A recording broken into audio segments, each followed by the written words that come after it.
Hello and welcome to a fully accessible episode of the MetWorks Show.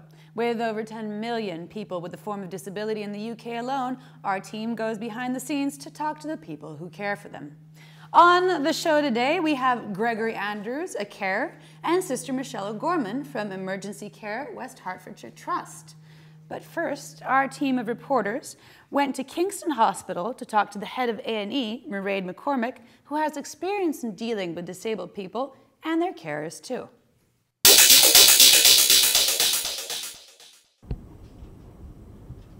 I'm head of nursing for emergency care, so that covers the accident and emergency department and the acute assessment unit, which really caters for all patients who either self-present or who attend by ambulance as emergencies. There's a high proportion of patients that come through this department with physical disabilities and mental difficulties. Physical disabilities, we have obviously patients who are immobile and wheelchair bound.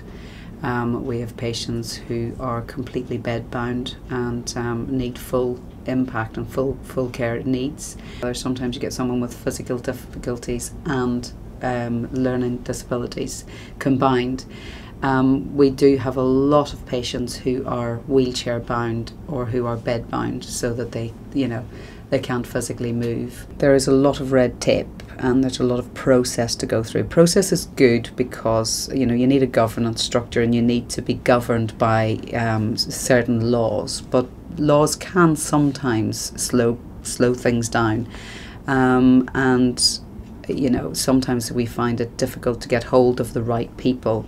The most challenging thing is that it's early identified, so that it's picked up very early on in the patient's journey as and when they arrive. And I said before, the milder stuff is not always identifiable right away at reception. In a hospital environment, I think we are much more aware of people's needs, and I think we know we are set up for people in wheelchairs, and we are expecting people with disabilities. And I think out in public, I think that the environment is getting much better for people with disabilities, but I think there is still a huge amount of ignorance, particularly around learning difficulties.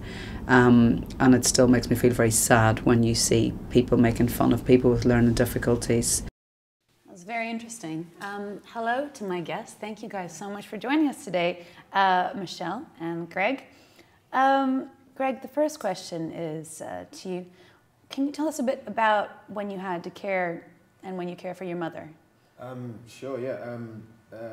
My mum's had some issues with illness in the past, which we are now assuming she was probably misdiagnosed. She has relapse-remitting multiple sclerosis, and she was diagnosed, I forget now, a few years ago. But she basically had a period where she basically was just getting worse and worse, and to the extent that she couldn't walk, and then she was hospitalised for it was quite a while, probably about 6 months, and then because it's relapse remission, she started to be able to walk again through use of antibiotics and physical therapy. Right. So we brought her home, and I was just essentially there to try and sort of aid her to do what she wanted to do, rather than just do everything for her, because that essentially isn't what she wanted. And it was difficult at times, just because I don't think she fully accepted that this was something she was going to have to deal with for a number of years, and is still dealing with now. At the time, she thought it would just turn around quite quickly and she'd be able to get over it. And so it took her a while to sort of accept that she probably would need some measure of help around the house. So, but she's doing better with it now. But at the minute she's back in hospital, and unfortunately, but she should be out again soon, hopefully. I'm sorry to hear she's back in hospital. Do you think she found it hard to ask for help then? For a few things that... Yeah, I definitely think so. My mum's quite sort of a proud woman, and certainly was quite independent. My parents broke up when I was quite young, and she sort of raised me on her own for quite a while. So when I was then in a position where I was sort of having to look after her, I think it was quite hard for her to ask me more than to ask anyone. But I think she's kind of sort of accepted it now, and it's like our relationship's still fine. So. I just think that she thought I was pitying her, which certainly wasn't the case. But I think that's what she feared might happen, and that my view of her might diminish. But that's not the case. Certainly. Do you think? Do you feel that you could have used more help from an outside source while you were caring for your? Possibly, yeah. We occasionally had nurses and people come around to install some handrails and that kind of thing, and physios would occasionally come over, but I think she probably may have appreciated a bit more of people coming to visit her, but I can understand that there is only so much help the NHS can give in that sort of capacity.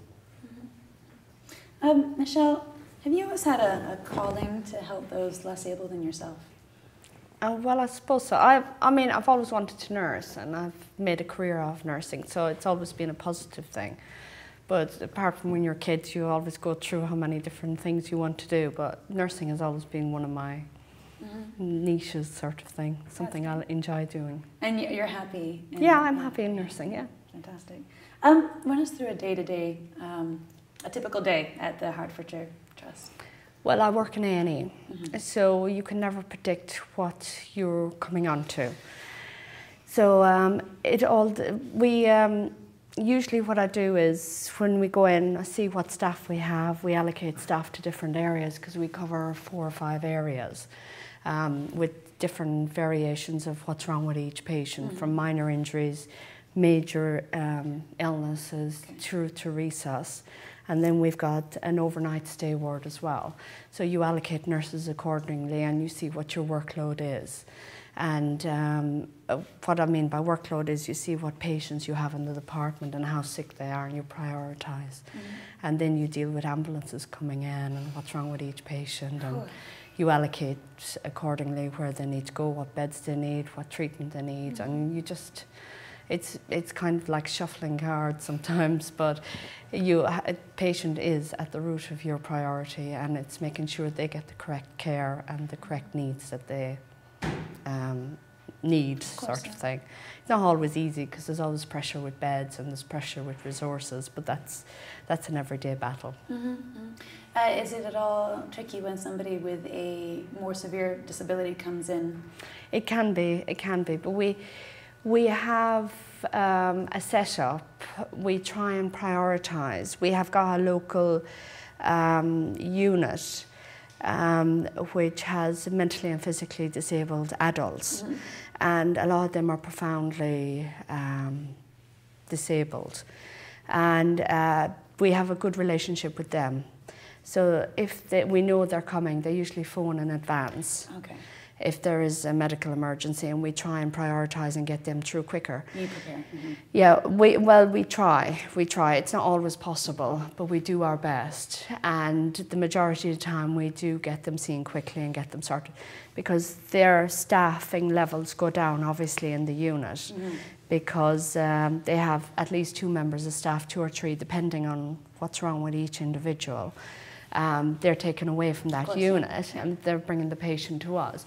Plus, mainly for the patient's benefit, because the environment they're out of is completely alien to them. So, and we do our best to try and coax them and get whatever is wrong sorted, so they can go back.